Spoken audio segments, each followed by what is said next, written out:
What you'll see on the second viewing, there were so many things we built in. There's precisely so for second viewing. I have to say. It makes sense why he was fighting. Oh, yeah, I need tight, whatever it is over there. Tight 3-shot, basically. Tight you can get, and this is all 2 shots. Okay, ready? Guys, I'm having a little trouble trying to explain to people on the phone what I have seen. This is not a movie that you can summarize in a sentence, is it? Isn't that a good thing? It is a good thing. I mean, I think there's, you know, we all, as an audience and the critical community, kind of clamors for, you know, films that aren't so formulaic, that aren't so predictable, and I feel like, you know, that was one of the really exciting things about this to me, is even when we were trying to make it, people say what's it about, and you can't. You really need to take it in and maybe see it again. But it's a problem for the marketing people when you see the commercials. Yes, it is. It just looks like, you know, you guys are fighting and I'm going to see Rocky again, and that's really not what this is. No, not that's at all. This much of the movie. I'm glad you said that. We hit on so many issues. Yeah, it's tough to put a label on it, because I have never seen anything quite like it.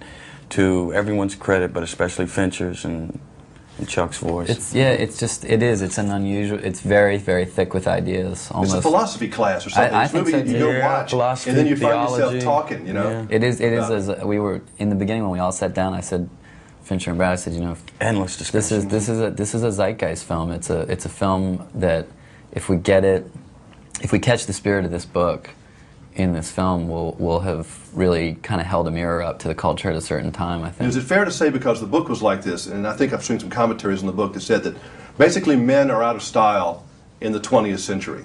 This century is more suitable for women. Well, I don't know. I think that's a little bit reductive in the sense that I don't think it's a proclamation like that, but I think it's an examination of why men feel. But there are a lot of frustrated men. Yes, around. Sure. Yes. It is true. It is true. We are in PC times where it's, you don't yell, you don't fight, and yes, this possibly is the more evolved place, but you have to experience the other to get there, and that you can't just skip that step and go straight to, well, I don't fight, I don't argue. All right, I'm 46. We definitely had fights in the schoolyard when I was coming up. You guys are a little younger.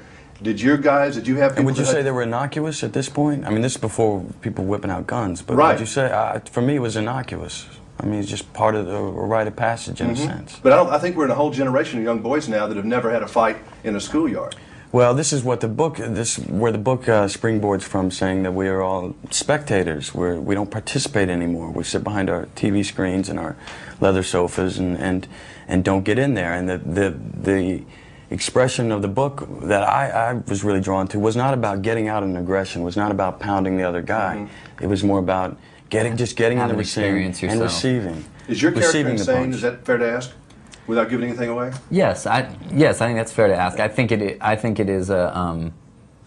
I do think, you know, the movie, this doesn't give anything, the movie starts in my character's brain, literally inside his brain, and rises. I thought you were pretty wacky myself. Rises out from that shine into his brain, and I've always thought that on a certain level, the movie is metaphoric. It's a study in a person going a little bit insane to going insane to save himself in a way. But Bradley, you look always insane. Well, we were talking about you had a wild eye. We were talking about how just earlier how, you know, when anytime you question established idea and you try to take that in a different direction, you're always going to overcompensate until you find that middle ground, and that's kind of. And I think it's a story about how a character, in a desperate effort to sort of make himself start to feel something through a part of himself, goes way too far and then has to pull himself back, you know. And I think it's important to draw a distinction between what the film says and what one of the characters says, because a character is advocating something that the film doesn't necessarily go all the way out but there. But definitely prepare yourself, if you're a viewer, a fan of you two guys in the movies, for an unusual kind of ride. It's a monster. Yeah, I think it's a bombardment of information. I've never seen anything like it. It's unlike anything I've seen in a long time, and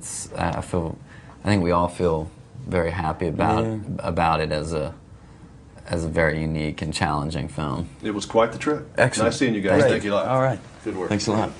Yeah, I mean, we're still talking about today. All of us are